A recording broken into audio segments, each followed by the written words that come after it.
شكرا لك ربي حمدا لك ربي أحييت روحي وأنرت قلبي وهبتني لسانا ذاكرا وقلبا شاكرا يا خالقي.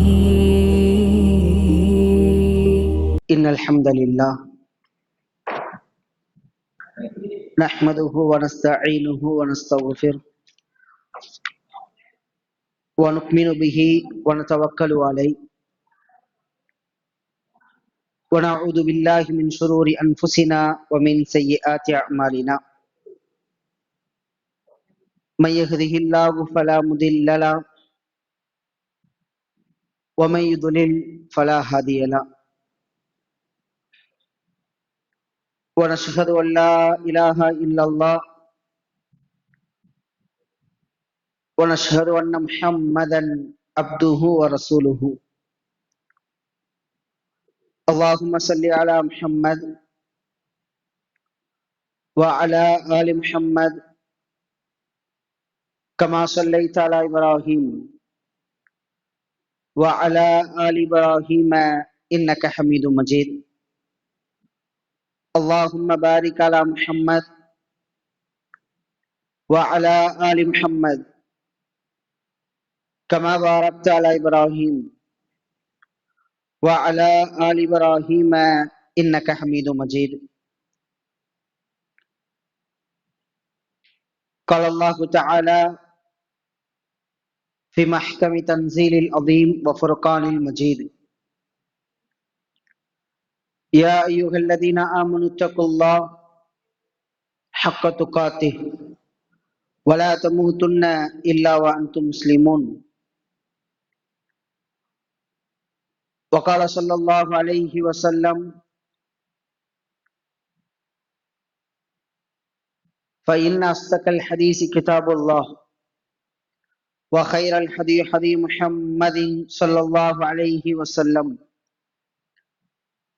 وشر الأمور محدثاتها وكل محدثة بدعة وكل بدعة ضلالة وكل ضلالة في النار.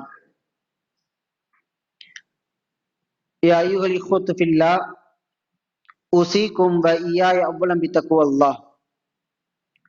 رب اشرح لي صدري ويسر لي أمري واحلل عقدة من لساني يفقهوا قولي.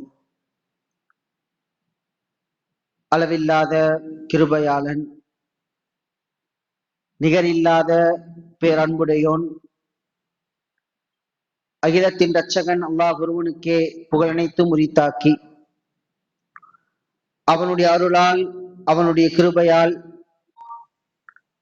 அவனுக்கு மிகவும் பிடித்த இடமான அல்லாஹுடைய இல்லத்தில் அவனை தொழுத வண்ணம் ஒரு சிறப்பு வாய்ந்த ஒரு அமர்வில் நாம் எல்லோரும் கலந்திருக்கின்றோம். நாம் எந்த நோக்கத்தோடு எந்த எண்ணத்தோடு இந்த நிகழ்ச்சியில் கலந்து கொண்டிருக்கின்றோமோ அந்த எண்ணத்தையும் அந்த நோக்கத்தையும் அல்லாஹ் ரப்புல் ஆலமீன் பரிபூர்ணமாக நமக்கு பூரணமாக்கி கொடுத்து நாளை மறுமையில் அதற்கு நிரப்பமான கூலியை நம் அனைவருக்கும் வழங்க வேண்டும் என்கின்ற பிரார்த்தனையோடு ஆரம்பம் செய்கின்றேன்.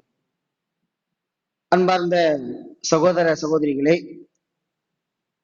இது ஒரு கல்வி அமர்வு.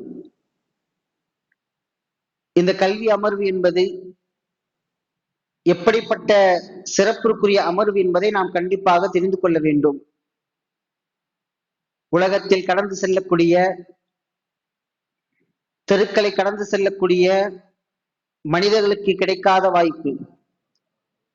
வீணான காரியத்திலும் வீணான விளையாட்டிலும் ஈடுபட்டு கொண்டு தங்களுடைய நேரத்தை ஏதோ ஒரு வழியில் செலவழித்துக் கொண்டிருக்கின்ற மனிதர்களுக்கு கிடைக்காத ஒரு வாய்ப்பு அல்லாஹ் நமக்கு ஏற்படுத்தி இருக்கின்றான்.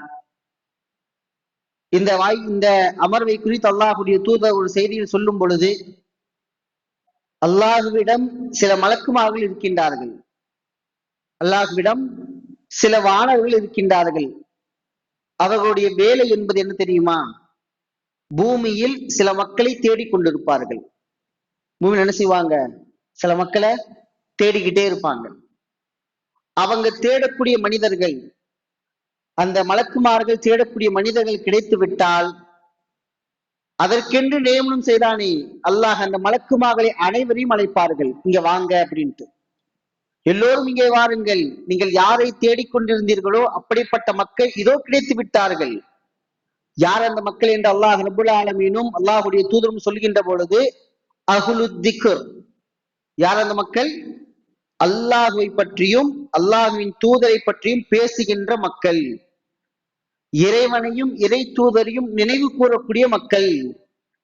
அப்படிப்பட்ட மக்கள் கிடைத்து விட்டார்கள் என்று சொல்லி அந்த வானவர்கள் அவருடைய இறக்கையின் மூலமாக முதல் வானத்தில் அளவுக்கு என்ன செய்வார்கள்? நம்மை சூழ்ந்து கொள்வார்கள்.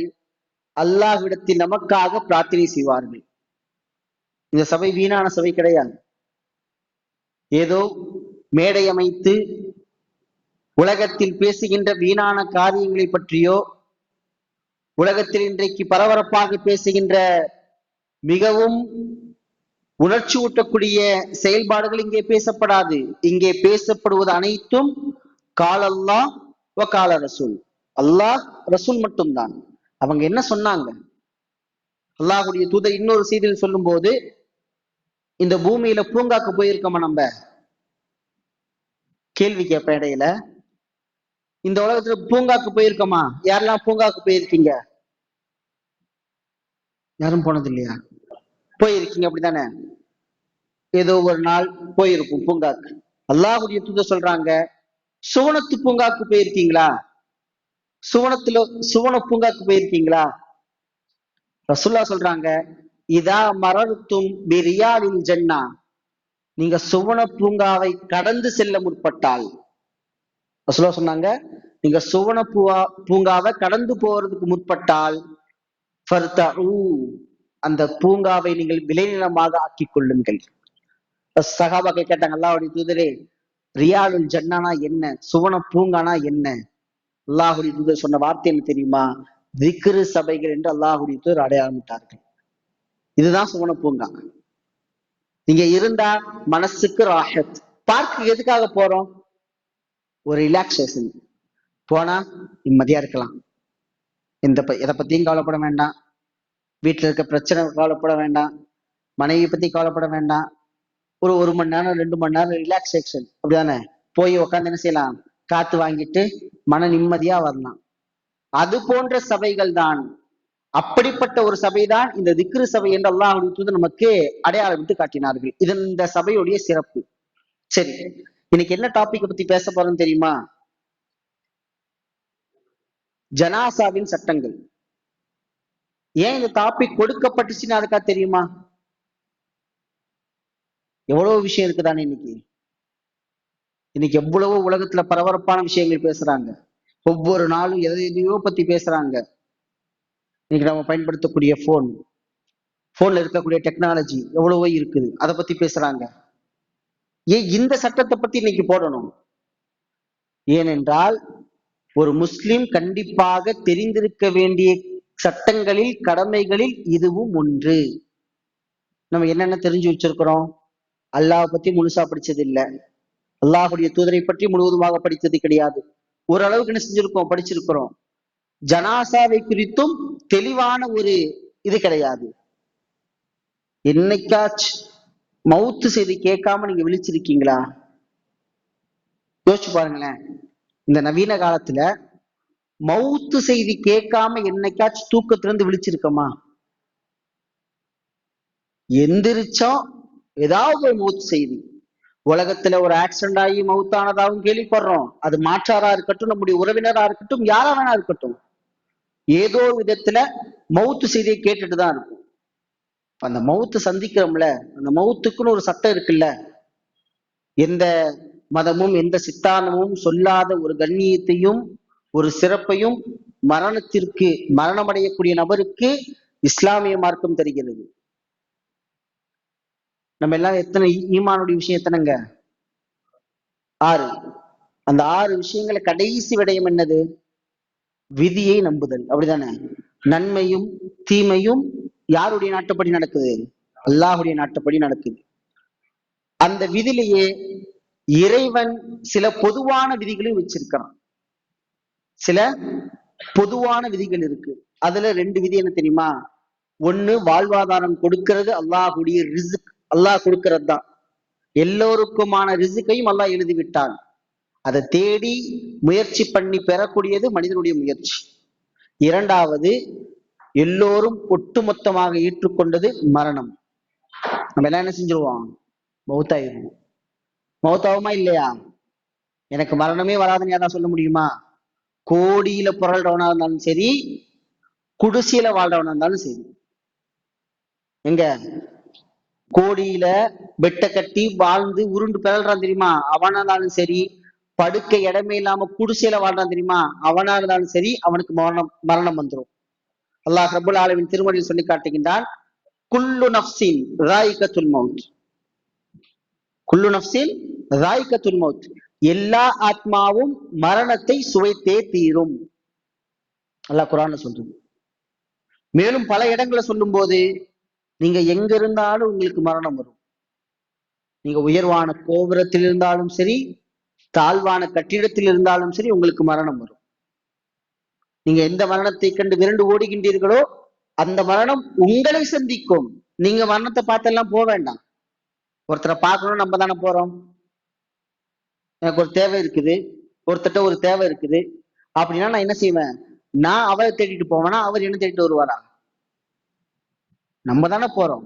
ஒரு பயணம் மேற்கொண்டு வாகனத்துல என்ன செய்யறோம்? நடந்தோ வாகனத்துல என்ன செய்யறோம்? அவரை போய் பார்க்க போறோம். எனக்கு ஒரு தேவை இருக்குது. மரணம் நமக்கு தேவையில்லை, மரணத்துக்கு நாம தேவை. நம்ம எல்லாம் தேடிட்டு எல்லாம் போக வேண்டாம். எங்கப்பா மரணம் இருக்குது, காட்டுங்க, எனக்கு கொடுங்க, எனக்கு கொடுங்க எல்லாம் கேட்க வேண்டாம். மரணம் உங்களை வந்தடையும்.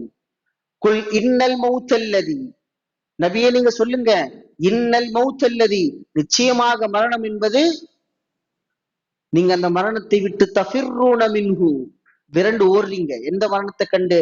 எனக்கு வந்துடக்கூடாதுன்னு நினைச்சு ஓடுறீங்க. ஃபஇன்னஹு முலாக்கீக்கும், அந்த மரணம் உங்களை சந்திக்கும். அந்த மரணம் உங்களை சந்திக்கும். அல்லாஹ்வுடைய தூதர் தெளிவா சொன்னாங்க, இந்த உலகத்துக்கும் எனக்குமான சம்பந்தம் என்ன தெரியுமா? நமக்கும் உலகத்துக்கான சம்பந்தம் என்னங்க சொல்லுங்க?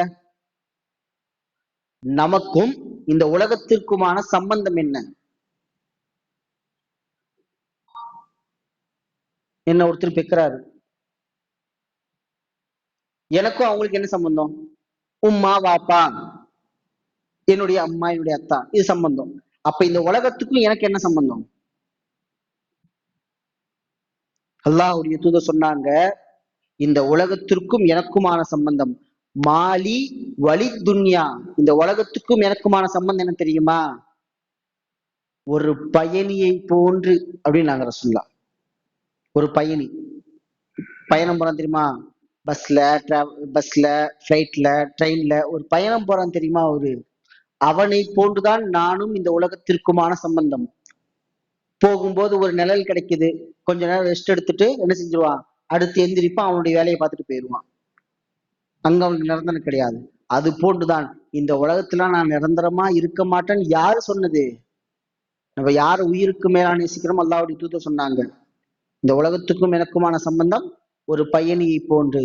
ஒரு நிழலுக்கு கீழே படுக்கின்றேன், மீண்டும் எழுந்து அதை விட்டு விட்டு சென்று விடுகின்றேன். இந்த உலகத்துல நீ விட்டுட்டு போனா ஏதாவது கேட்க போறோமா? கண்டிப்பா கேட்க போறது இல்ல. சரி, இப்படி மரணத்துக்கு மத்தியில தான் நம்ம என்ன செய்யறோம்? வாழ்ந்துட்டு இருக்கிறோம். ஒவ்வொரு நாளும் ஏதோ ஒரு விதத்தில் குடும்ப உறவுகள், நண்பர் வட்டாரங்கள், அது போன்று பார்க்கின்ற மனிதர்கள், பார்க்காத மனிதர்கள், யாரோ ஒருவருடைய மரண செய்தியை கேட்காமல் நாம் இருப்பது கிடையாது. ஏதோ ஒரு விதத்துல எல்லோருக்கும் மரணம் வந்துட்டு தான் இருக்குது. இப்படி மரணம் அடையக்கூடிய அந்த மனிதர்களுக்கு என்னென்ன சட்டங்கள் இஸ்லாம் சொல்லி தெரியுது? அது தெரியணும் தானே? மவுத்தாயிட்டா என்னென்ன பண்ணணும்? மவுத்தாயிட்டா என்னென்ன பண்ணணும்? மவுத்தாயிட்டா என்னென்ன பண்ணணும்? ஜனாசாவை குளிப்பாட்டணும் வேற, கஃனிடணும் வேற, தொலை வைக்கணும் வேற, ஜனாசாவை ஃபாலோ பண்ணணும் வேற. இந்த 4 தான் இது வரைக்கும் நமக்கு தெரியும். இப்படித்தானே? ஒரு மனிதன் மரணம் அடைந்து விட்டால் அவருக்கு ஃபர்ஸ்ட் என்ன செய்யணும்? ஜனாசாவை குளிப்பாட்டணும், 2வது கஃனிடணும், அடுத்து தொழுகை நடத்தணும், அதுக்கப்புறம் பின்தொடரணும். இந்த 4 தவிர வேற ஏதாவது தெரியுமா? இந்த 4 தவிர வேற ஏதாவது உங்களுக்கு தெரியுமா? இல்ல, மாஷா அல்லாஹ். ஒருத்தர் மௌத்தா இருக்கிறார் தெரியுமா? மௌத்துக்கும் ஜனாசாவுக்கும் என்ன வித்தியாசம் யாருக்கா தெரியுமா? ஒருத்தர் மௌத்தானா நம்ம என்ன சொல்றோம்? மௌத் ஆயிட்டாருன்னு சொல்றோம். ஜனாசா பார்க்க போறோம் அல்லது மௌத்த பார்க்க போறோம்னு. இதுக்கு 2க்கு என்ன வித்தியாசம்? 2மே சொல்றோம். என்னைக்காச்சும் யோசிச்சு பார்த்திருக்கீங்களா? மௌத்துக்கு என்ன டிஃப்ரெண்ட், ஜனாசாக்கு என்ன டிஃப்ரெண்ட்?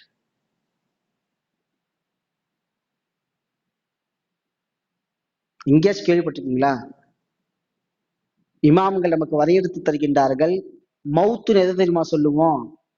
எந்த உடலை விட்டும் ரூஹு பிரிந்ததோ அது மௌத்து. இப்ப என் உடலை விட்டு ரூஹு பிரிஞ்சிருச்சுன்னா, இப்ப நான் ஹயாத்தா இருக்கேன், நம்ம எல்லாரும் ஹயாத்தா இருக்கிறோம். அடுத்த செகண்ட் என் உடல்ல இருந்து ரூஹு பிரிஞ்சிருச்சுன்னா நான் யாரு? மவுத். ஜனாசா எதுமா சொல்லுவோம்? இப்ப நீங்க சொன்னீங்க தெரியுமா 4 விஷயம். ஜனாசானா என்னது? ஒருத்தர் மரணம் அடைஞ்சிட்டா அவரை குளிப்பாட்டணும், கஃனிடணும், தொழுகை நடத்தணும், அடக்கம் பண்ணணும். இதுக்குதான் ஜனாசான்னு சொல்லுவாங்க. அந்த செயல்பாடுக்கு தான் ஜனாசான்னு சொல்லுவாங்க. நம்ம என்ன சொல்லிட்டு போறோம்? ஜனாசாவுக்கு பார்க்க போறோம். நம்ம ஜனாசா போய் செஞ்சிருந்தோம், இந்த பாய் மவுத் ஆயிட்டாரு, போய் ஜனாசாவை பார்த்துட்டு வந்துடலாமா? சொல்லும் போது மவுத் ஆயிட்டாருன்னு சொல்றோம், பார்க்க போறோம்னு சொல்லும் போது ஜனாசாவை போய் பார்த்துட்டு வந்துடலாம். இப்ப இது 2க்குமான வித்தியாசம் நம்ம கண்டிப்பா தெரிஞ்சுக்கணும். அப்படி ஒரு மனிதன் இந்த உலகத்தை விட்டும் ரூஹு பிரிந்து விட்டால் அவனுக்கு நாம என்னென்ன கடமைகள் செய்யணும்? இந்த 4 தவிர இன்னும் பல செயல்பாடுகள் இருக்குது மார்க்கத்துல. இந்த 4 மட்டும் பண்ணா போதுமா? இந்த 4 மட்டும் பண்ணா போதுமா? இதை விட இன்னும் பல செய்திகள் நமக்கு இமாம்கள் வரையறுத்து தருகின்றார்கள். இந்த டாபிக் இன்னைக்கு ஒரு நாள் இல்ல, 1 மணி நேரத்துல பேசி முடிக்க முடியாது. 6 மணில இருந்து 7 மணிக்குள்ள பேசி முடிக்கவே முடியாது. இந்த 4 விஷயம் தான் நமக்கு தெரியுமே. அப்படின்னா எதுக்கு இந்த டாபிக் போடணும்? ஃபர்ஸ்ட் மவுத் ஆயிட்டா குளிப்பாட்டணும், கஃனிடணும், தொழுகை நடத்தணும், அடக்கம் பண்ணணும். இந்த 4 விஷயம்னா இந்த டாபிக் போடவே வேண்டாமே. நம்ம தான் ரெகுலரா செஞ்சிட்டு இருக்கோமே. பக்கத்து வீட்டுக்காரர் இறந்துட்டா இதை செய்யறோம், நம்ம வீட்டுல ஒருத்தர் இறந்துட்டா செய்யறோம், யாராவது ஒருத்தர் தெரியாத ஒருத்தர் இறந்துட்டா கூட அவருக்குடைய ஜனாசாக்காக நம்ம போறோமே. ஆனால் இந்த ஜனாசாவுடைய சட்டங்கள் என்கின்ற தொடர்பான புத்தகங்கள் ஏராளம். பல புத்தகம் எழுதியிருக்காங்க இமாம்கள். பல்வேறு விதமான செய்திகளை நமக்கு சொல்லித் தருகின்றார்கள். அதுல முதல் விடயமாக இன்னைக்கு நம்ம ஒரு புக்கை பத்தி தான் பார்க்க போறோம். நாசிருத்தீன் அல்பானி இமாம் அவர்கள் மாபெரும் மார்க்கறிஞர், சமகாலத்தில் இருக்கக்கூடிய ஒரு அறிஞர். அந்த அறிஞர் எழுதின ஒரு புக் என்ன தெரியுமா? அஹ்காமுல் ஜனாயிஸ், ஜனாசாவின் தொடர்பான சட்டங்கள், அதோடு இருக்கக்கூடிய அரங்கேற்றப்படக்கூடிய பிதாத்துகள். இன்னைக்கு பிதாத்துகள் நிறைய ஏற்படுத்தப்படுகிறது ஜனாசால. செத்ததுக்கு அப்புறம், மௌத்தானதுக்கு அப்புறம் என்ன பிதாத்? வாழும் போதுதான் பிதாத்தை செஞ்சு என்ன செய்யறோம்? அல்லாஹ்வுடைய தூதர் தடுத்த காரியத்தை செய்து நரகத்திற்கு சென்று கொண்டிருக்கின்றார்கள் நம்முடைய சமுதாயத்தில் பெரும்பான்மையான மக்கள். இல்லா மாஷா அல்லாஹ். மௌத்தானதுக்கு அப்புறமும் பிதாத்தான காரியங்கள் செய்யறாங்க. இதெல்லாம் கண்டிப்பா தெரியணுமா வேண்டாமா? கண்டிப்பா தெரியணும். அப்படித்தானே? இமாம் அவர்கள் 10 வகையா அந்த பாடத்தை பிரிக்கிறாங்க. எத்தனை வகையா? 10 வகை. அது எல்லாத்தையும் இன்னைக்கு முழுசா சொல்ல முடியாது. இன்ஷா அல்லாஹ் நமக்கு என்ன தேவையோ அதை இன்ஷா அல்லாஹ் சுருக்கமா சொல்றேன். இமாம் அவர்கள் கொண்டு வரக்கூடிய முதல் பாடம் என்ன தெரியுமா? ஒரு மனிதர் நோயாளியாக இருந்தால் அவர் மீது நாம் என்ன கடமையை செய்ய வேண்டும்? நோயாளியா இருக்கிறாரு, நோய் வராம மௌத்தாரவங்க இருக்காங்க, நோய் வந்து மௌத்தாகக்கூடிய மக்களும் இருக்காங்க. நோயாளியாக இருக்கக்கூடிய அந்த நபர் மீது நம்முடைய கடமை என்ன தெரியுமா? அவர் என்ன செய்யணும் தெரியுமா? மொத்தம் 3 விடயம் செய்யணும். ஃபர்ஸ்ட், அவர் அல்லாஹுடைய கதிரை முழுமையாக ஏற்றுக்கொள்ளல் வேண்டும். கலா கதிர் இருக்குல்ல, அதை முழுமையா ஏத்துக்கணும். எனக்கு நோய் வந்தது, யாருடைய நாட்டம்? அல்லாஹுடைய நாட்டம் ஏத்துக்கணும் முழுசா. பொருந்தி கொள்ளல் வேண்டும். ஏற்றுக்கொள்ளுவோம், பொருந்திக்குவோமா? முழுசா பொருந்திக்கணும். யா அல்லாஹ், இந்த நோயை, இந்த கஷ்டத்தை எனக்கு நீதான் கொடுத்திருக்கிற, உன்னுடைய பொருத்தத்தை நான் பெறேன்.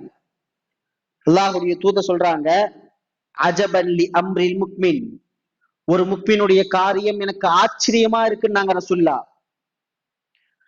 ஒரு முக்மினுடைய காரியம் எனக்கு ஆச்சரியமானதாக இருக்குது சொல்லிட்டு சொல்றாங்க ரசூலுல்லாஹ், அந்த மனிதனுக்கு நலவு ஏற்பட்டாலும் சரி, தீமை ஏற்பட்டாலும் சரி, நலவு ஏற்பட்டால் இறைவனை புகழ்கின்றான், தீமை ஏற்பட்டால் இறைவன் தந்த தீமையை ஏற்றுக்கொண்டு சபூராக இருக்கின்றான். அப்படிப்பட்ட ஒரு முக்மினுடைய காரியம் எனக்கு ஆச்சரியம் அளிக்குது. அப்போ ஒரு நோய் வந்துருச்சா என்ன செய்யணும்? கண்டிப்பா ஃபர்ஸ்ட் இறைவனுடைய கதிரை, அவனுடைய பொருத்தத்தை நாம் ஏற்றுக்கொள்ளல் வேண்டும். இரண்டாவது, அல்லாவின் மீதான ஆதரவும் அச்சமும் இருக்க வேண்டும். அல்லாஹ், இதே நிலையில என்ன மவுத்தாக்கிட்டினா உன்னை பார்க்கணுங்கிற ஆதரவு இருக்கணும். அச்சம் எப்படி இருக்கணும்? யாரெல்லாம் நான் செஞ்ச பாவத்துக்கு நீ தண்டனை தந்துருவோன்னு அச்சம் இருக்கணும். இந்த ரெண்டுமே இருக்கணும். இறைவன் மீதான ஆதரவும் இறைவன் மீதான அச்சமும் இருக்க வேண்டும். அல்லாஹுடைய தூதர் ஸல்லல்லாஹு அலைஹி வஸல்லம் அவர்கள் ஒரு மனுஷருடைய நோயாளியா இருக்கிறாரு. அவர் சந்திக்க போறாங்க. சந்திக்க போகும்போது ரசூலுல்லாஹ் கேட்கிறாங்க, தஜிதுக்,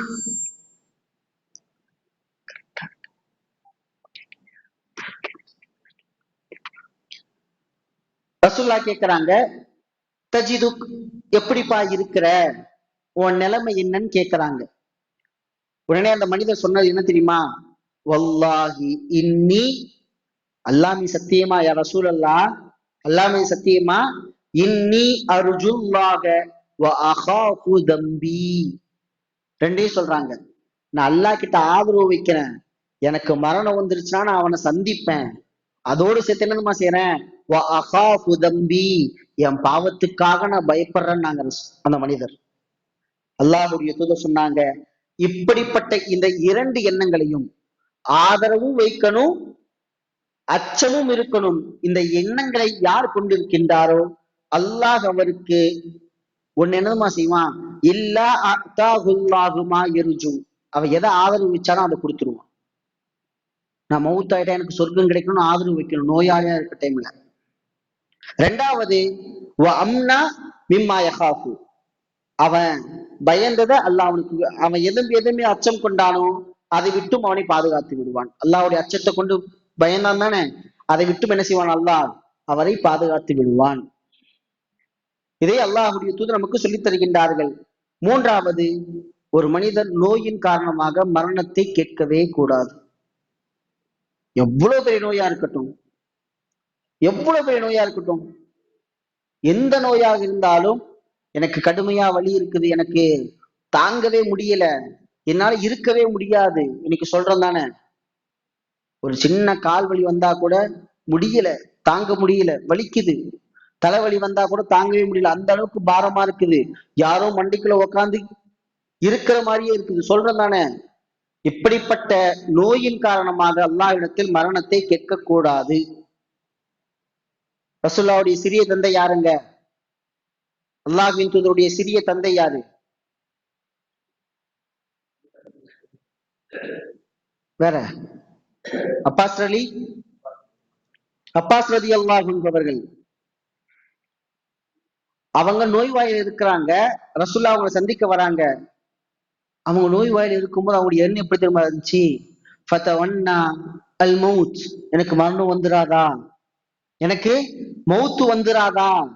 ரசூலுல்லாஹ் சொன்னாங்க, லா ததமன்னல் மௌத், மௌத்தை எதிர்பார்க்காதீங்க. அல்லாஹ் உங்களை வாழ வைப்பது சிறப்பாக இருந்தால் வாழ வைப்பான். உங்களுடைய ரூஹை கைப்பற்றுவது சிறப்பாக இருந்தால் உங்களை என்ன செய்வான்? அல்லாஹ் உங்களுடைய ரூஹை கைப்பற்றி விடுவான். இப்படி அல்லாஹ்ட்ட துவா செய்யுங்கன்னாங்க ரசூலுல்லாஹ். மௌத்தை எதிர்பார்க்காதீங்கன்னாங்க. இது ஒரு மனிதன் நோயாளியாக இருந்தால் அவன் கண்டிப்பாக பேண வேண்டிய ஒன்று. ஏன்னா நோயாளியா இருக்கிறவர் எப்ப மௌத்தாவான்னு தெரியாது. அடுத்ததாக இமாம் அவர்கள் நமக்கு சொல்லித் தருகின்றார்கள், மரண தருவாயில் இருக்கின்ற மனிதனுக்கு நாம் செய்ய வேண்டிய கடமை. ஃபர்ஸ்ட் என்ன செய்யணும்? நோயாளியா இருந்தா அவருக்கு நம்ம என்ன கடமை செய்யணும்? இப்போ மௌத்துடைய சுச்சுவேஷன், இதுவெல்லாம் பேசும்போது நமக்கு உள்ளம் கண்டிப்பா நடுங்கணும். நாளைக்கு நம்ம அந்த நிலைமையில இருந்துட்டா நம்முடைய நிலைமை எப்படி இருக்கும்? அல்லாஹ்வுடைய தூதர் அதனாலதான் ஒரு சந்தர்ப்பத்துல சொன்னாங்க, அக்ஸிரு திக்ர ஹாதிமில் லத்தாத். இந்த உலகத்துல நீங்க எதையெல்லாம் பார்த்து இன்பம் இன்பம் இன்பம்னு ஓடிட்டு இருக்கீங்களோ, காசு சேர்க்கிறது இன்பம், மனைவியோடு இந்த உலகத்தில் சுற்றித் திரிவது இன்பம், நண்பர்களோடு ஊர் சுற்றுவது இன்பம் என்று எதையெல்லாம் நீங்கள் இன்பமாக கருதுவீர்களோ அந்த இன்பங்களை எல்லாம் அடித்து ஒழிக்கக்கூடிய ஒன்றை நீங்கள் நினைவில் அதிகமாக வைத்துக் கொள்ளுங்கள். அப்படிப்பட்ட இன்பத்தை தூக்கி போடக்கூடிய ஒரு விஷயத்தை நீங்க மனசுல ஆழமா பதிவு வச்சுக்கோங்க. அது என்ன தெரியுமா? அல் மவுத். அதுதான் என்னது? மௌத்துன்னாங்கிற சொல்லலாம். மரண தருவாயில் கிடக்கின்ற ஒரு மனிதனுக்கு, ஒருத்தர் மரண தருவாயில் இருக்கிறாருன்னா அவருக்கு நம்ம ஒரு 2-3 விஷயங்கள் கண்டிப்பா செய்யணும். பக்கத்துல உட்கார்ந்து அவருக்கு தல்கீன் சொல்லி தரணும். தல்கீன்னா என்னதுங்க? தல்கீன்னா என்னது? கலிமா. மாஷா அல்லாஹ், லா இலாஹா இல்லல்லாஹ் அப்படின்னு கலிமாவை சொல்லி தரணும். அல்லாஹ்வுடைய தூதர் சொன்னார்கள், லக்கினு மௌதாக்கும். உங்கள மௌத்தா போறாங்க தெரியுமா, அவங்களை நீங்க சந்தியுங்க, லா இலாஹா இல்லல்லாஹ். நீங்க அவங்களை சந்திக்கும் போது சொல்லிக் கொடுங்கன்னாங்க. லா இலாஹா சொல்லித்தாங்க. மரண தருவாயில யார் இருக்கிறாங்களோ அவங்களுக்கு சொல்லித்தாங்கன்னாங்க. அதை போன்று அல்லாஹ்வுடைய தூதர் சொன்னார்கள், மன்கான ஆஹிருல் கலாம் லா இலாஹா இல்லல்லாஹ் தஹலல் ஜன்னா. யாருடைய கடைசி வார்த்தை லா இலாஹா இல்லல்லாஹ்னு இருக்குதோ அவங்க என்ன செய்வாங்க?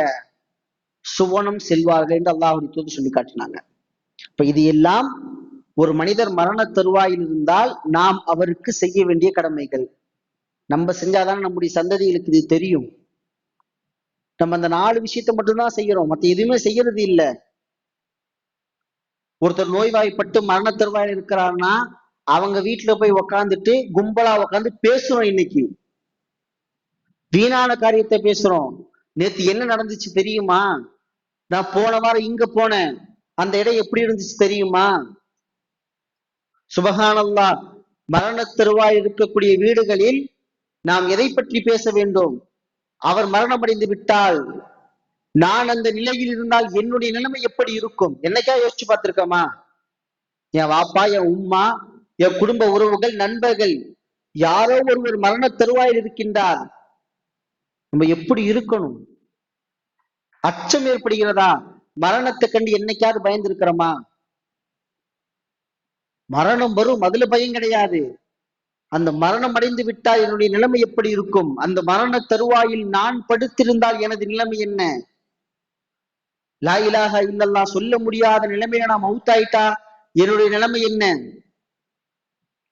நான் நல்லவனா வாழாம இருந்திருந்தா இந்த உலகத்துல மரண தருவாய் என்னுடைய நிலைமை என்ன?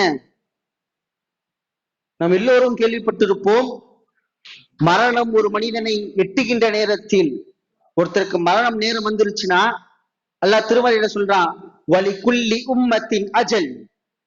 ஒவ்வொரு சமுதாயத்திற்கும் ஒவ்வொரு மனிதனுக்கும் ஒரு நேரம் இருக்குது. எப்ப மௌத்தாவும் தெரியுமா? நம்மளுக்கு எப்ப மௌத்தாவும் தெரியாது. இன்னும் 10 வருஷம் கழிச்சு மௌத்தாகலாம், நாளைக்கு மௌத்தாகலாம், அடுத்த நொடி மௌத்தாகலாம், யாருக்கு தெரியும்? அல்லாஹ் சொல்றான், லிகுல்லி உம்மத்தின் அஜல் ஃபஇதா ஜாஅ அஜலுஹும். அந்த அஜல் இருக்கு தெரியுமா, தவணை, அது வந்துருச்சுன்னா ஃபலா யஸ்தக்திமூன வ யஸ்தகிரூன். ஒரு நொடி பொழுது பிற்படுத்தப்படவும் மாட்டார்கள், முற்படுத்தப்படவும் மாட்டார்கள். முன்னாடியும் போக மாட்டேன், பின்னாடியும் போக மாட்டேன். அந்த டைம்ல என்ன செஞ்சிருவாங்க? ரூஹ தூக்கிடுவாங்க. யாரு? யார் தூக்குவா? மலக்குல் மௌத் வருவாங்க. ரசூலுல்லாஹ் சொன்னாங்க, ஒருத்தருக்கு மரணம் வந்து விட்டால் அவருடைய பார்வை எட்டுகின்ற அளவுக்கு 2 வானங்கள் இருப்பாங்க. படுத்துட்டு இருக்கோம்னா நம்ம பார்வை உதாரணமா இங்க இருந்து அந்த செவுர் வரைக்கும் இருக்கும்னா அங்க நிப்பாங்க. அதாவது நம்ம பார்வை பக்கம் தான் இருக்குன்னா பக்கத்துல நிப்பாங்க. அந்த டைம் வந்தோடனே ரூஹ் எடுத்துருவாங்க. நல்ல ஆத்மாவாக இருந்தால் யா ரூஹு தய்யிப், அல்லாஹுடைய மன்னிப்பின் பாலும் அல்லாஹுடைய கருணையின் பாலும் நீ வெளியேறு என்று நல்ல ஆத்மாவை சொல்லி அழைப்பார்கள். அதுவே மோசமானவனாக இருந்தா யா ரூஹுல் கபீஸ் உஹ்ருஜு மின் சக்தில்லாஹி வ கதுபிஹி, அல்லாஹுடைய கோபத்தின் பாலும் அல்லாஹுடைய தண்டனை பாலும் நீ வெளியேறுவாய் என்று அந்த ரூஹை அழைப்பார்கள். யோசிச்சு பாருங்களேன் அந்த நேரம் எப்படி இருக்கும். அதனால ரசூலுல்லாஹ் சொன்னாங்க, நீங்க மௌத்தாவ போறவங்களை சந்திச்சீங்கன்னா லா இலாஹ இல்லல்லாஹ் சொல்லித்தாங்க, லா இலாஹ இல்லல்லாஹ் சொல்லித்தார்கள் என்று சொன்னார்கள். அது போன்று மௌத்தாகக்கூடிய வீட்டுல உட்காந்துட்டு வீணான காரியம் பேசாதீங்க. அவங்க பக்கத்துல உட்காந்துட்டு பேசுனீங்கன்னா நல்ல செயல்களை பற்றி பேசுங்கள். அவங்க என்ன செஞ்சாங்களோ அவங்கள பத்தி பேசுங்க. நீங்க பேசுறது யார் கேட்கிறா தெரியுமா? யார் கேட்கிறா? மலக்குமார்கள் கேட்டுக்கொண்டிருக்கின்றார்கள். அவர்கள் ஆமீன் சொல்வார்கள் என்று அல்லாஹ்வுடைய தூதர் சொன்னாங்க. நம்ம அங்க உட்காந்துட்டு தான் இந்த மனுஷனுக்கு வேணும் தான், இந்த மனுஷன் இல்லாத பொல்லாத வேலை இல்லாம பார்த்தாரு, எத்தனை பேருடைய வாழ்க்கையை நாசமாக்கி இருப்பாரு. சொல்றேன் தானே,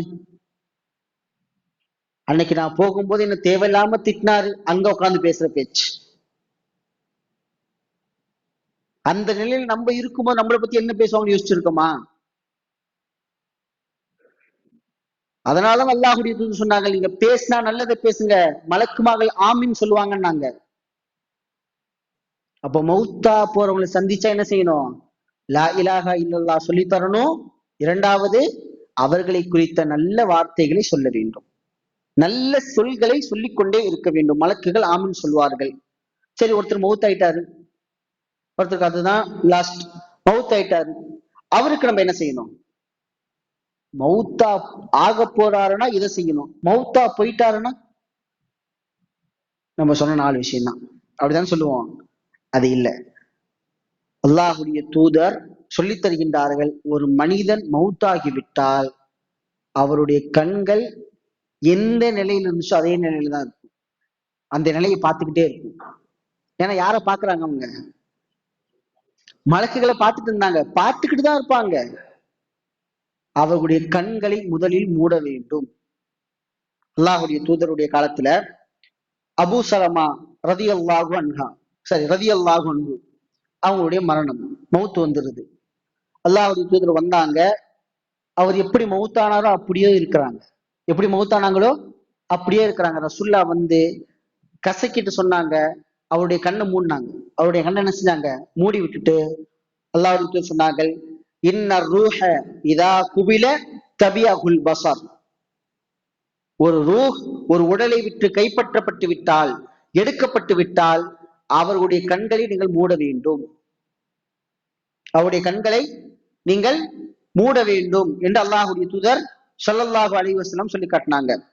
அப்போ நம்ம இந்த உலகத்துல ஒரு மனிதர் மௌத்தாகி விட்டால் அவருக்கு முதலாவது செய்வது இந்த கடமையை செய்யணும். கண்டிப்பா இன்னைக்கு மாற்றாருடைய கலாச்சாரத்துல இதெல்லாம் கிடையாது. எப்படி இருக்காங்க அப்படியே விட்டுருவாங்க. விடக்கூடிய பழக்கம் இன்னைக்கும் இருக்கு. பல செய்திகளை கேட்கிறோம். நண்பர்கள் என்கின்ற அடிப்படையில் அவருடைய ரூஹை போய், அவருடைய மையத்தை போய் பார்க்கிறோம், நம்ம ஜனாசாவை போய் பார்க்கிறோம். இதே நிலைமையில் விட்டு விடுவார்கள். ஆனால் மார்க்கம் சொல்லித்தரது, ஃபர்ஸ்ட் அவருக்கு அந்த கடமையை செஞ்சிரு. நீ அவனுக்கு என்ன வேலை வேணா இருக்கட்டும், அவருக்கு அந்த கடமையை செய்து விடு. அடுத்ததாக அவருடைய உடலை ஒரு நீளமான துணியை கொண்டு முழுவதுமாக மறைக்க வேண்டும். என்ன செய்யணும்? மௌத்தா போயிட்டான்னு சொல்லிட்டு ட்ரெஸ் எல்லாம் வந்து அப்படியே விட்டுடலாமா? இல்ல வேட்டி மட்டும் தான் கட்டியிருக்காரு, மேலங்கி போடல, விட்டுடலாமா? அவருடைய துணி, அவருடைய ரூஹை, அவருடைய உடலை ஒரு துணியை கொண்டு என்ன செய்ய வேண்டும்? நாம் மறைக்க வேண்டும். அல்லாஹ்வின் தூதர் ஸல்லல்லாஹு அலைஹி வஸல்லம் அவருடைய மையத்தை குறிச்சு ஆயிஷா அலி சொன்னாங்க, இன்ன ரசூலுல்லாஹி ஸல்லல்லாஹு அலைஹி வஸல்லம் ஹீன தூஃபி பி பர்தின் ஹிப்ரத்தின், யமன் நாட்டுல உள்ள ஒரு போர்வையால, யமன் நாட்டுல செய்யப்பட்ட ஒரு பருத்தி போர்வையினால் அல்லாஹ்வின் தூதருடைய உடல் மறைக்கப்பட்டிருந்தது. யாருடைய உடலுங்க? ரசூலுல்லாஹ்வுடைய உடல். அதை தான் அல்லாஹ் நமக்கும் சொல்றாங்க. எனக்கு மட்டும் இல்ல, என் உடலை மட்டும் மறைக்கணும் இல்ல, அல்லாஹ்வுடைய தூதர்னால மறைக்கல. அல்லாஹ்வுடைய தூதர்னால மறைக்கல. அவர் அல்லாஹ்வுடைய தூதராக இருந்தாலும் இறைவனுடைய ஒரு அடியாராக இருந்தார்கள். அடியார்களுக்கு மரணம் அடைந்து விட்டால், ஒரு அடியான் மரணம் அடைந்து விட்டால் அவனுக்கு கொடுக்க வேண்டிய ஹக்கை நபித்தோழியர்கள் சகாபாக்கள் செய்திருக்கின்றார்கள். இந்த செய்தி எங்க இருக்குன்னா புகாரில இருக்குது. இப்ப சொல்லக்கூடிய அனைத்து செய்திகளுக்கும் ஆதாரபூர்வமான செய்திகளாக மட்டுமே இருக்குது. எதையும் கப்சா எல்லாம் சொல்லல. ஏன்னா இது நமக்கு கேட்காத விஷயமாவே இருக்குது. இதெல்லாம் கேட்டிருக்கீங்களா? எங்கேயாச்சும் கேட்டிருப்போம். பயான்ல கேட்டுக்கலாம், அல்லது போன்ல ஏதாச்சும் ஒரு செய்தியில கேட்டுக்கலாம்.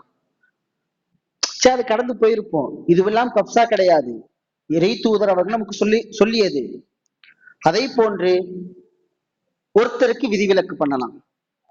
ஒருத்தருக்கு விதிவிலக்கு பண்ணலாம். யாருக்கு? இஹ்ராமுடைய நிலையில் யார் இருக்கிறாங்களோ, இஹ்ராமுடைய நிலை யார் இருக்காங்களோ அவங்களுக்கு என்னது? அவங்களுடைய தலையை மட்டும் மறைக்க கூடாது, மற்றது என்ன செய்யணும்? உடல் முழுவதும் மறைக்க வேண்டும் என்று அல்லாஹ்வுடைய நமக்கு சொல்லியிருக்கிறாங்க. அடுத்ததாக அவருக்கு நாம் செய்ய வேண்டிய மூன்றாவது கடமை, ஒருத்தர் மவுத்தாயிட்டாருன்னா சீக்கிரம் அடக்கம் பண்ண கொண்டு போயிருங்க. இன்னைக்கு அது நடக்குதா? சீக்கிரம் அடக்கம் பண்ண கொண்டு போறோமா? நடக்குதா? 10 மணிக்கு மவுத்தாகிறாரு, 12 மணிக்கு அடக்கம் பண்ணிட்டாங்க, எங்கேயாச்சும் கேள்விப்பட்டிருக்கோமா? கேட்டதே கிடையாது. காலைல மவுத்தானா சாயங்காலம் வரைக்கும் வச்சிருக்கிறோம். அதே வேற ஊர்ல மவுத்தாயிட்டா அங்கிருந்து கொண்டு வர்றதுக்காக உட்கார்ந்துட்டு இருக்கிறோம். இந்த செய்தியை சொல்லும் போது இமாம்கள் சொல்லி காட்டுகின்றார்கள், ஒருவர் இப்ப இந்தியால நான் இருக்கிறேன், ஒரு கால் நாளைக்கோ நாளை மறுநாளோ, அல்லது இந்தியாவில் இருக்கக்கூடிய இந்தியாவில பிறந்த ஒருத்தர் சவுதியில போய் செட்டில் ஆயிட்டாரு, அமெரிக்கால போய் செட்டில் ஆயிட்டாரு, கிரீன் கார்டு வாங்கி அங்கே என்ன செஞ்சிட்டாரு, குடிமகனா இருக்கிறாரு. மவுத் ஆயிட்டாருன்னா அங்கேயே அடக்கம் பண்ணிருங்க. ஊருக்கு கொண்டு வரதுக்கு எத்தனை ப்ராசஸிங் பண்ணணும்? அப்படிதானே? அல்லாஹ்வுடைய அழகா சொல்லி தராங்க, ஒருத்தர் எங்க மவுத் ஆகுறாரோ அங்கே அடக்கம் பண்ணிருங்க நாங்க ரசூலுல்லாஹ். இதுக்கு ஒரு செய்தியை பார்க்கலாம். சஹாபாக்கள் உஹதுடைய போர்க்களத்துக்கு போறாங்க.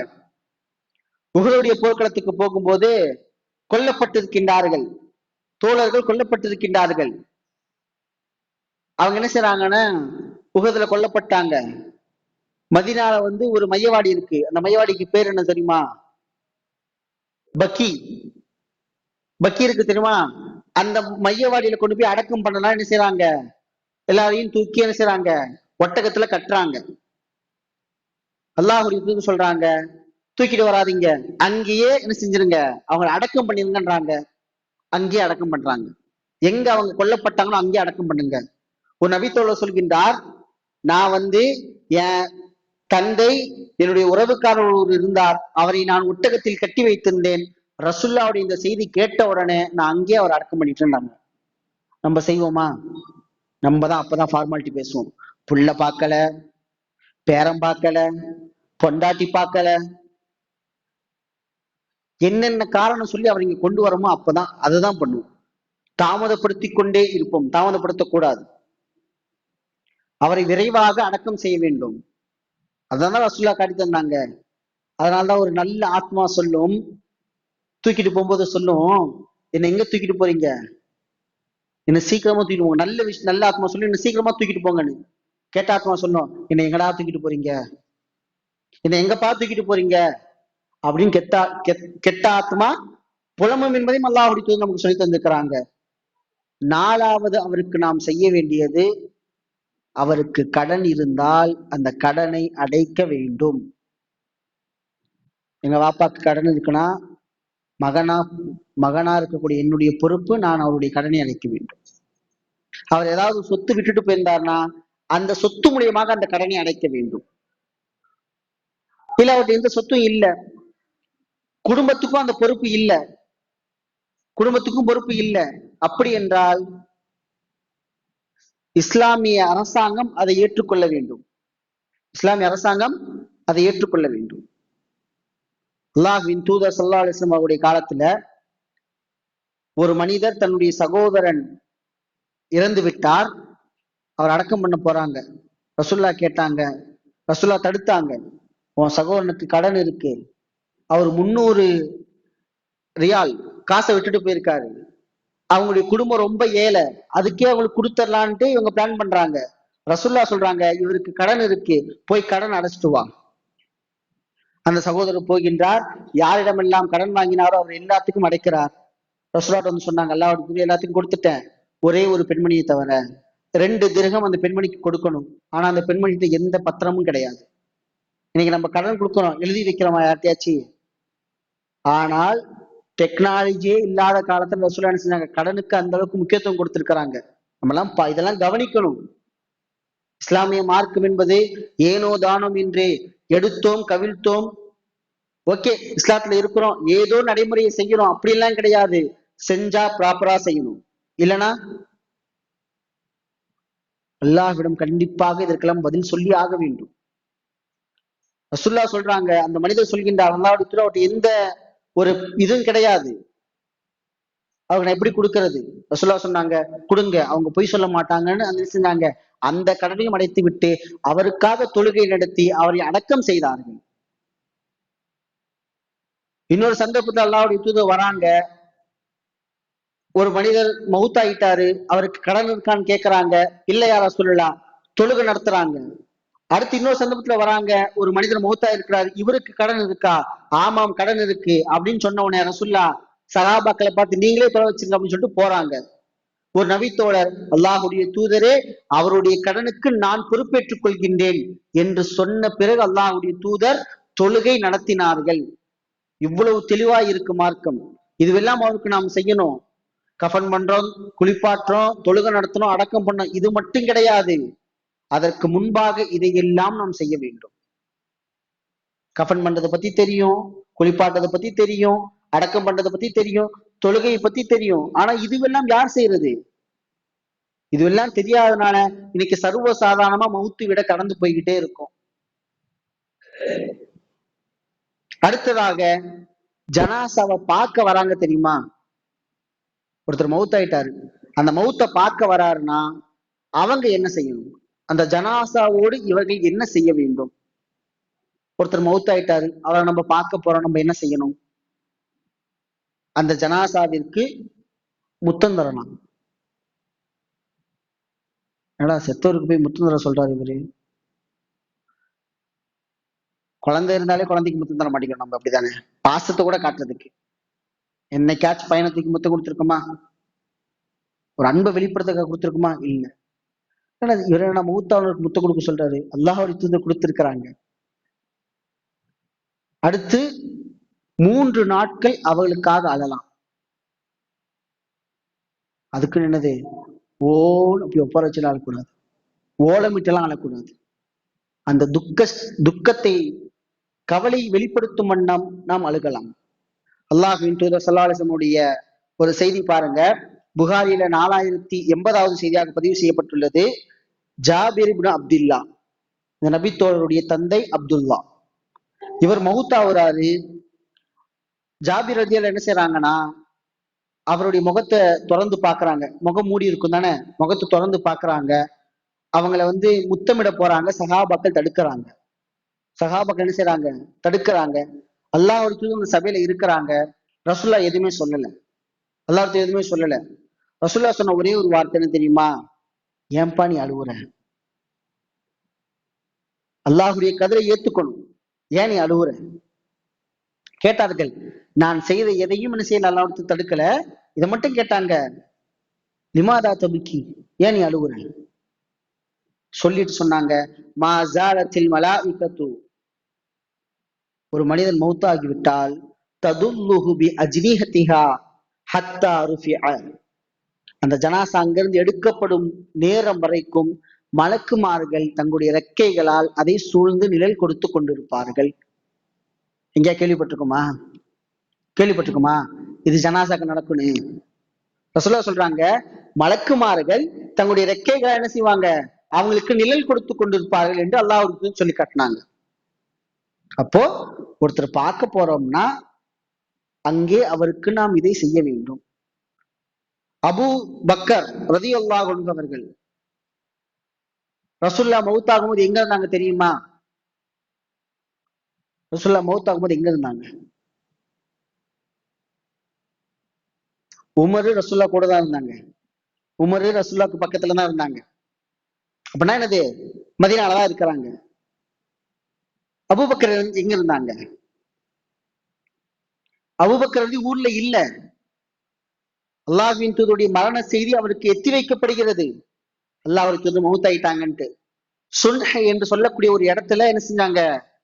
அபூபக்கர் சித்திக் ரலியல்லாஹு அன்ஹு இருந்தாங்க. சொல்லப்படுது அங்கிருந்த வீட்டுல இருந்து குதிரையை எடுத்துக்கிட்டு ரசூலுல்லாஹ் பார்க்க வராங்க. ரசூலுல்லாஹ் பார்க்க வந்து ஆயிஷா ரதி இருந்தாங்க. அறைக்குள்ள போறாங்க. போய் அல்லாஹ்வுடைய தூதர் என்ன செஞ்சாங்க? அல்லாஹ்வுடைய தூதருக்கு கஃன் இடப்பட்டு துணி போடப்பட்டு இருந்தது. ரசூலுல்லாஹ்வுடைய முகத்தை திறந்தாங்க. அபூபக்கர் அவர்கள் அல்லாஹ்வின் தூதருடைய முகத்தில் முத்தமிட்டார்கள். முகத்தில் முத்தமிட்டார்கள் என்கின்ற செய்தியை நாம் ஹதீஸ்களில் பார்க்க முடிகிறது. இப்ப நம்மளும் என்ன செய்யணும்? கொடுக்கணும். நம்முடைய உறவுக்காரர்களாக இருந்தால் நாம் கண்டிப்பாக இதை செய்ய வேண்டும். இன்றைக்கு அழுகுறதா 40-45 நாள் 60 நாள் அழுதுகிட்டே இருக்கிறது. அந்த வீடு அப்படியே மயானமா மாறிடும். அவரை கொண்டு போய் மையவாடில் அடக்கி இருப்பாங்க. இவங்க வீடு மயானமா மாறிடும். சாப்பிட மாட்டாங்க, தூங்க மாட்டாங்க, யோசிச்சுக்கிட்டே இருப்பாங்க, அழுதுகிட்டே இருப்பாங்க. ரசூலுல்லாஹ் சொன்னது 3 நாள். யாருக்கு? பொதுவாக அல்லாஹ் சொன்னது 3 நாள். ஒரு கணவன் இறந்து விட்டால் ஒரு பெண்மணிக்கு 4 மாதங்கள் 10 நாட்கள். 4 மாதங்கள் 10 நாட்கள். அதுவும் ஒரு பெண்மணி பிரசவ காலத்தில் இருக்கும்போது குழந்தைய சுமந்துட்டு இருக்கா. அப்படி இருந்தா கணவன் இறந்துட்டாருன்னா அந்த குழந்தையை அவள் பெற்றெடுக்கின்ற வரைக்கும் தான் அவள் துக்கம் அனுஷ்டிக்க வேண்டும். அதுக்கு மேல இது பண்ணக்கூடாது. இந்த செய்தியை கேட்டிருப்போம். அப்படித்தானே? கணவனுக்கு மனைவிக்கு இதுதான் ரூல்ஸ். ஆனா நமக்கு ஒரு 3 நாள் தானே. அந்த 3 நாள் உப்பாரிச்சு அழலாமா? அழக்கூடாது. துக்கத்தை அனுஷ்டிக்க வேண்டும். துக்கத்தை, கவலையை வெளிப்படுத்த வேண்டும். அடுத்ததாக மையத்துடைய உறவினர்கள். மையத்துக்குன்னு ஒரு உறவு இருப்புங்கள்ல, குடும்ப உறவுன்னு. மகன் இறந்து விட்டால் தாய் தந்தை, தந்தை இறந்து விட்டால் மகன் மகள், அண்ணன் தம்பி, இப்படி யாராவது ஒரு உறவு இருப்பாங்க. அந்த உறவு என்ன செய்யணும்னா ஃபர்ஸ்ட் 2 விடயத்தை கவனத்துல வச்சுக்கணும். ஒருத்தருடைய மரண செய்தி கேட்டவுடன் பதட்டம் அடையக்கூடாது. ஐயோ மூத்தாயிட்டாரே. இன்னைக்கு அப்படிதான் நடக்குது. பெண்கள்கிட்ட அந்த செய்தியை சொல்றதுக்கே முடியல.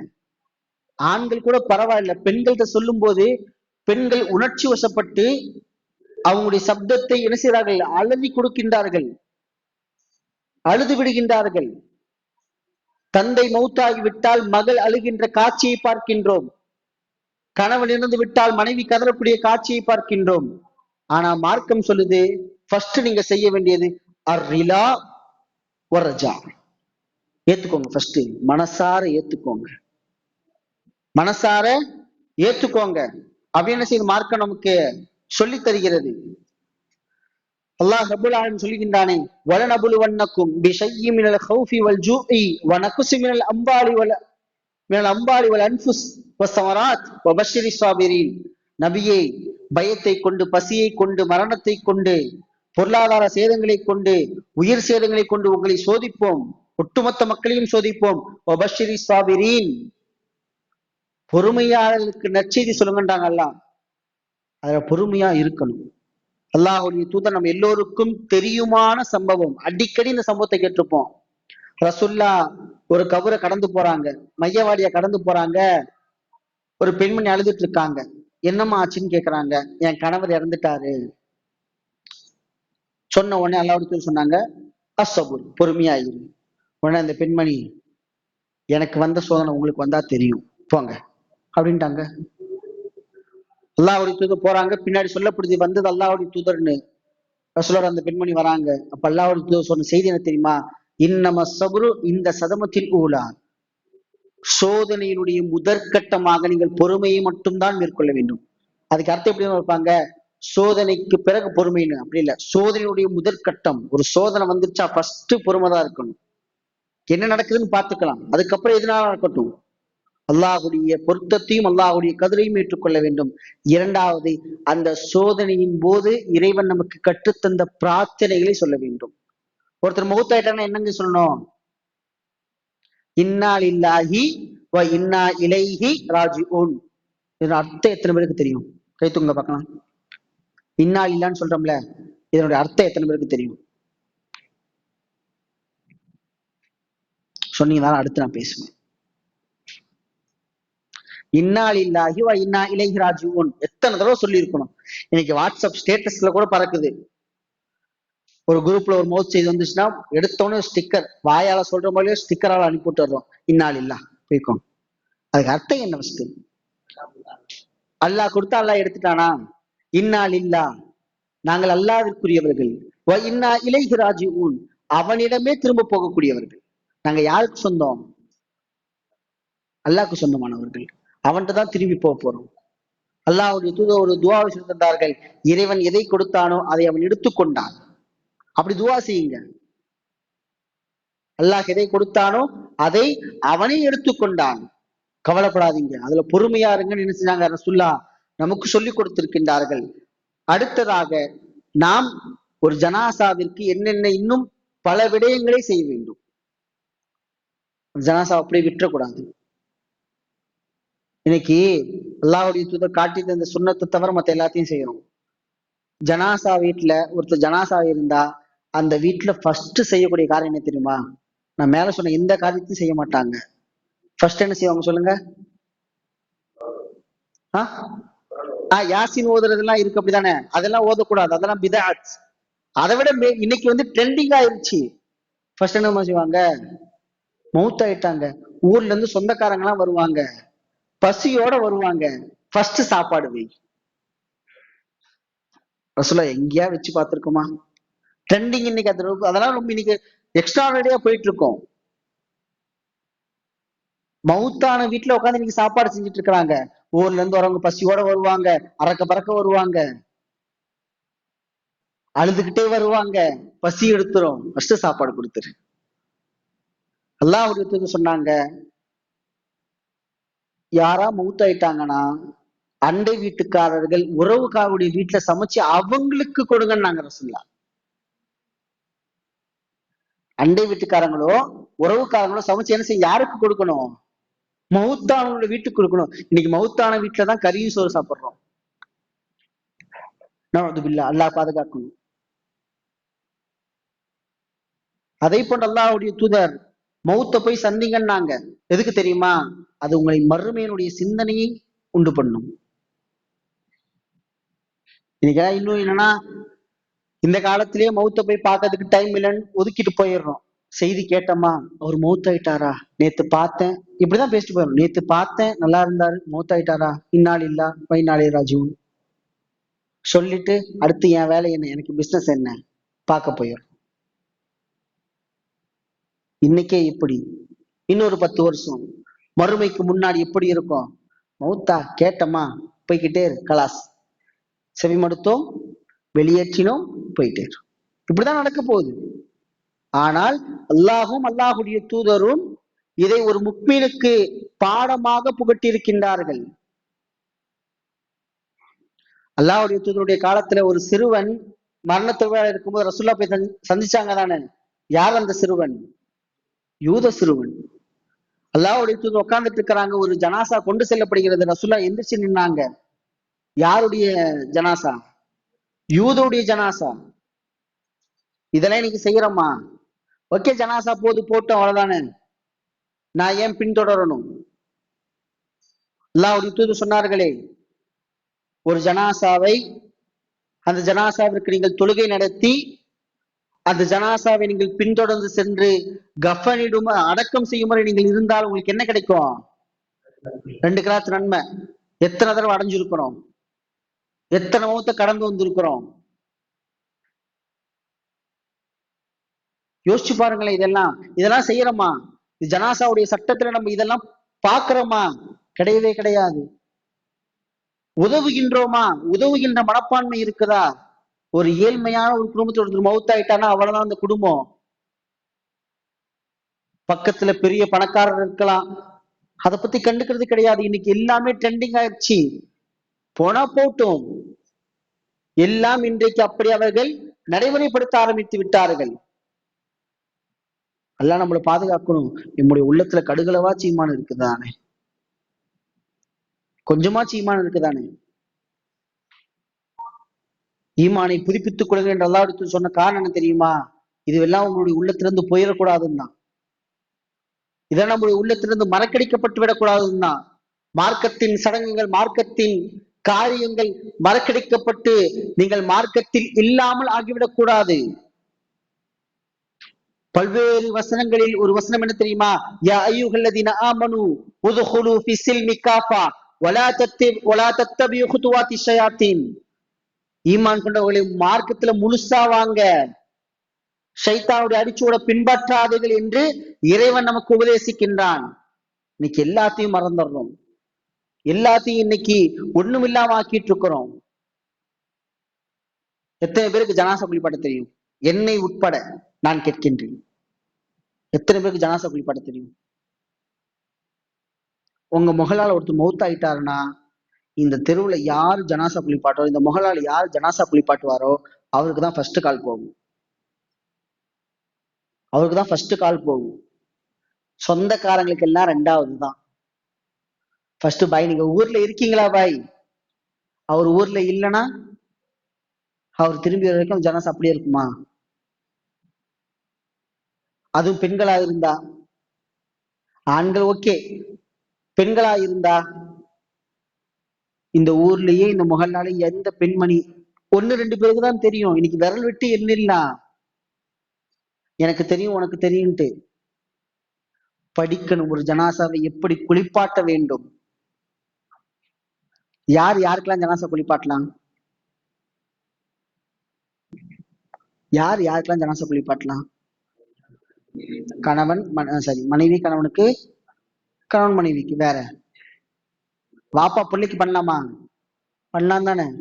எந்த வாப்பா வாச்சு தான் பிள்ளை மௌத்தானப்பு பண்ணியிருக்காங்களா? எந்த மகனாச்சு தான் வாப்பாக்கு பண்ணியிருக்காரா? யாருமே பண்றது கிடையாது. தெரிஞ்சாதானே பண்றதுக்கு. இதை பற்றி அறிந்து கொண்டால் தானே. அப்படிப்பட்ட வகுப்புகள் நடத்தப்பட்டாலும் நாம் செல்வது கிடையாது. இந்த முகலால் எத்தனை பேர் இருப்பீங்க? இந்த செய்தி உங்களுக்கு 4 நாள் முன்னாடி வந்திருக்கலாம், இப்படி ஒரு கிளாஸ் நடத்தப்படுதுன்ட்டு. எத்தனை பேர் கலந்துக்கிட்டோம்? இங்க இருக்கிறதுல பெரியவங்க ஒரு 10-12 பேர் இருப்பீங்க. மற்ற எல்லாமே வாலிபர்கள், சின்ன குழந்தைங்க. நாம் அவங்களுக்கு செயல்முறையாக அதை செய்து காட்ட வேண்டும். இந்த தலைப்பை போடும் போதே, இந்த தலைப்பை பேச வேண்டியது நான் ஃபர்ஸ்ட் கிடையாது தெரியுமா? இந்த தலைப்பை பேச வேண்டியது நான் கிடையாது. இந்த தலைப்புக்கு ஒரு சிறப்பு அழைப்பாளர் கூப்பிட்டு இருந்தாங்க கோயம்புத்தூர்ல இருந்து. அவர் வந்திருந்தாருன்னா இந்த நிலைமையை பார்த்துட்டு என்ன என்ன நினைச்சிருப்பாரு? நம்முடைய முகல்லால ஒரு இந்த செய்தி நடக்குது, நம்ம அதை எப்படி பார்க்கணும்? அவருக்கு உடல்நல சரியில்லாதனால அவருக்கு பதிலா நான் பேசிட்டு இருக்கேன்.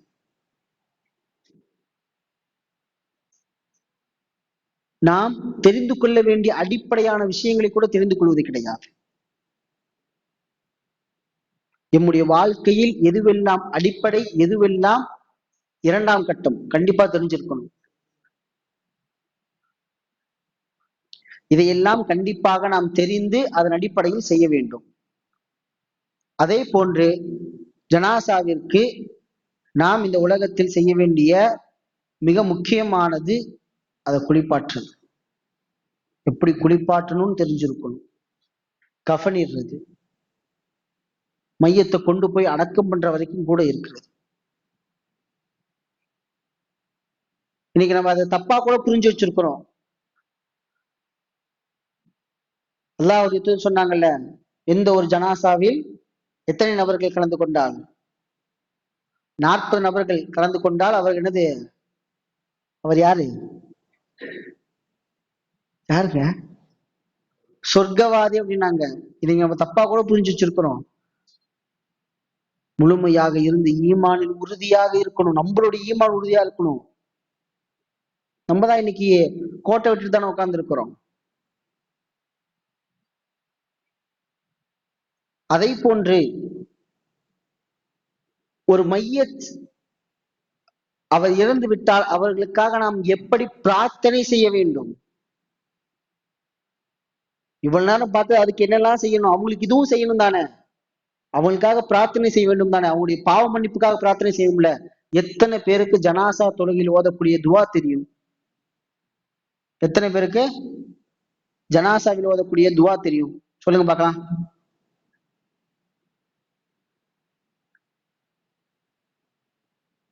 இன்னாலில்லா மட்டும்தான் சொல்றோம். வேற என்ன சொல்றோம்? துவா, அந்த ஜனாசாவை என்ன துவாவை ஓதிக்கொண்டிருக்கின்றோம்? என்ன செயல்பாட்டில் நாம் ஆழ்ந்து கொண்டிருக்கின்றோம்? ஜனாசா தொழுகையில் போய் நின்னா என்ன ஓதணும்னு தெரிய மாட்டேங்குது.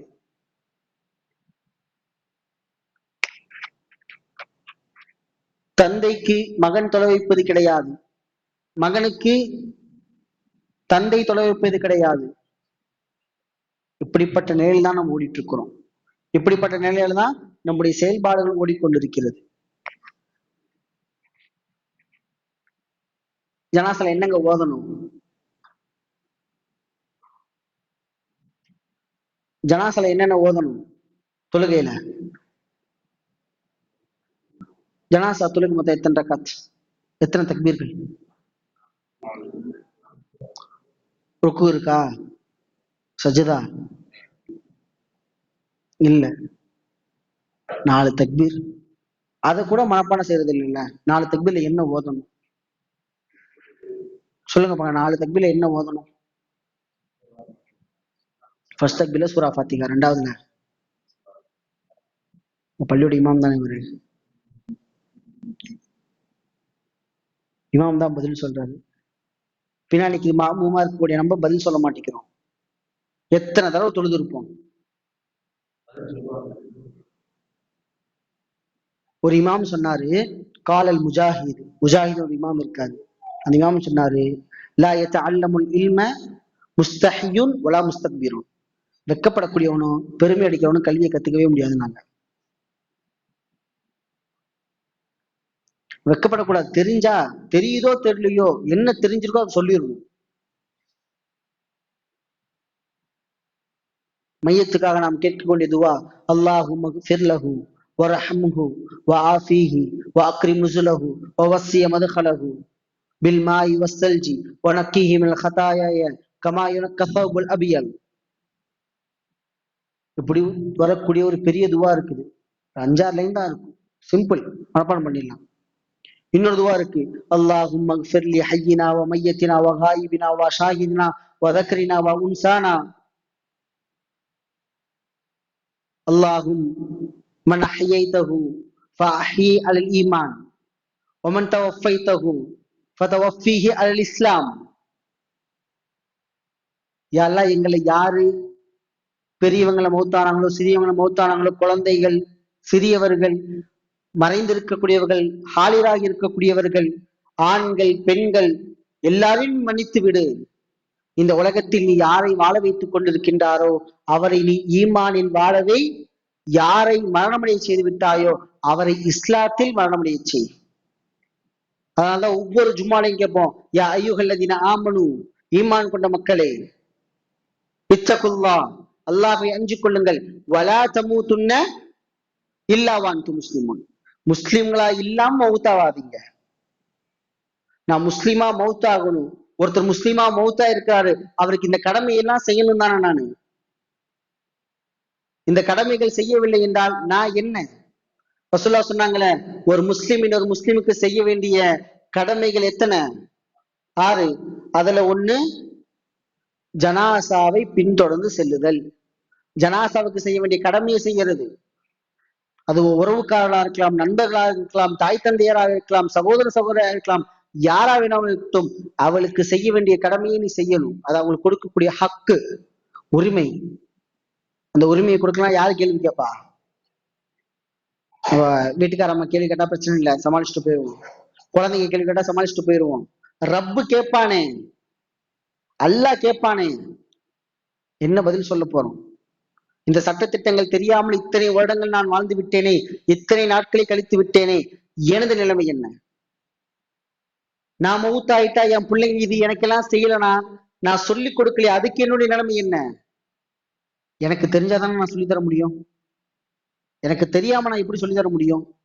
நான் மவுத்தாயிட்டா இதையெல்லாம் பண்ணணும், ஒருத்தர் மவுத்தாகி விட்டால் இதையெல்லாம் செய்யணும்னு என்னுடைய குழந்தைகளுக்கும் பிள்ளைகளுக்கும் நான் சொல்லித்தராமல் வளர்த்த ஒரு பிள்ளையாக இருந்தால், நான் மரணம் அடைந்த பிறகு இன்னைக்கு எப்படி ஒரு மௌத்தை கொண்டு போய் பள்ளிவாசல வச்சோம்னா இமாம தான் தேடுறோமோ, எல்லாருடைய தலையும் ஃபர்ஸ்ட் இப்படிதான் திரும்பும்.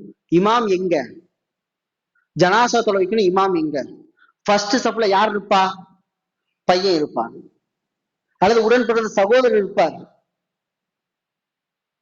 தொலை வைக்க தெரியல,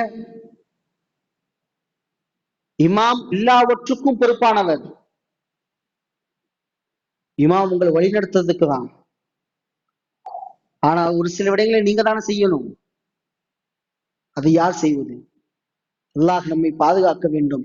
இந்த பாடம் என்பது மிக நீண்ட நேரம் எடுக்க வேண்டும். இது மட்டும் இல்ல, இன்னும் நிறைய இருக்குது. சும்மா உங்களுக்கு சிம்பிளா ஒரு மணி நேரத்துல என்ன சொல்ல முடியுமோ சொல்லியிருக்கிறேன். இதுவெல்லாம் நாம் செய்ய வேண்டியது. இன்னும் பல விடயங்கள் இருக்கிறது. அந்த இமாம் அந்த புக் எத்தனை பக்கம் தெரியுமா? 351 பக்கம். அந்த பாடத்தை நடத்தினா எனக்கு எவ்வளவு டைம் வேணும்? 351 பக்கம் புக் எழுதியிருக்காரு. அந்த புக்கை நான் உங்களுக்கு பாடமா நடத்தினா எனக்கு எவ்வளவு நேரம் வேணும் சொல்லுங்க, குத்து மதிப்பா? ஒரு மாசம் ரெகுலரா, ஒரு மாசம் ஒரு 4 கிளாஸ் மட்டும் சொல்லலையே, ரெகுலரா ஒரு மாசம் டெய்லி உட்காந்து டெய்லி 1 மணி நேரம் 1.5 மணி நேரம் உட்காந்து பாடம் நடத்தினாதான் முடியும். அல்லாஹ் நாட்டம் இவ்வளவு கத்துக்கணுங்கிறது அல்லாஹ்வுடைய நாட்டம். இன்னைக்கு நம்ம அவ்வளவுதான் கத்திருக்கோம். இன்னும் பல விடயங்கள் இருக்குது. எதை நாம் அறிந்து கொண்டோமோ, ஒரு மொஹல்லால நம்முடைய பகுதியில் ஒருத்தர் மவுத்தாயிட்டார்னா இதையெல்லாம் செய்யறோமான்னு பாருங்க. இதையெல்லாம் நாம் கவனிக்க வேண்டும். எனது தந்தைக்கு நான் செய்கின்றேனா? எனது பிள்ளைக்கு நான் செய்கின்றேனா? எனது உறவுக்காரருக்கு நான் செய்கின்றேனா? அவருடைய கடனுக்கு நான் பொறுப்பேற்றுக் கொள்கின்றேனா? என்கிட்ட பொருளாதாரம் இருக்குது, நான் பொறுப்பேற்றுக் கொள்வதே கிடையாது. ஜனாசாவை தூக்கிட்டு போறது கூட இது இல்லை. ரசூலுல்லாஹ் ஜனாசாவை சுமந்துட்டு போக சொல்லியிருக்காங்க. இன்னைக்கு ஓகே, இன்னைக்கு இமாம்கள் சொல்கின்றார்கள் அப்படி பண்ண முடியாது, வாகனத்துல கொண்டு போறது தடை இல்லைங்கிறாங்க. ஆனா ஒரு சுண்ணா இருக்குல்ல,